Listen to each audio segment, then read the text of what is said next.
Next one, what happens if you do not reduce friction in machines.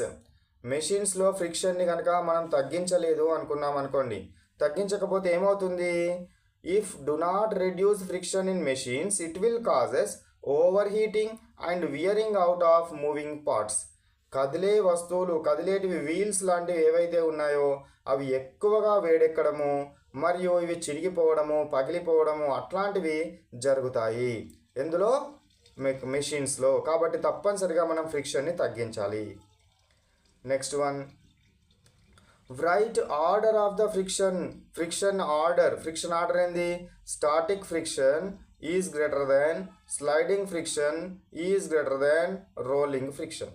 Static friction is greater than sliding friction is greater than rolling friction. If a friction is absent, can you light a matchstick? Match స్టిక్ను మనము burn చేయాలంటే ఏం చేయాలి? దీని మీద match స్టిక్ను పెట్టి గట్టిగా కిందికి రాయాలి. ఒకవేళ ఇక్కడ ఫ్రిక్షనే లేదనుకోండి, నువ్వు ఎంత రాసినా అది జారిపోతుంది, కానీ అక్కడ మ్యాచ్ స్టిక్ అనేది వెలగదు. కాబట్టి తప్పనిసరిగా మ్యాచ్ స్టిక్ను వెలిగించాలంటే కంపల్సరిగా నీకేం కావాలి? ఫ్రిక్షన్ అనేది తప్పనిసరిగా కావాలి. Next 114, what is effect of roughness on friction. Roughness కనుక పెరిగింది అనుకోండి, as the roughness of surface increases frictional force is also increases.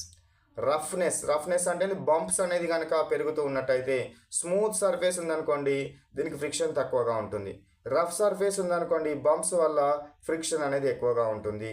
So ఇది మనకు ఫ్రిక్షన్కి సంబంధించిన విషయం. Okay, so these are the what questions related to what friction. Okay, now let we stop.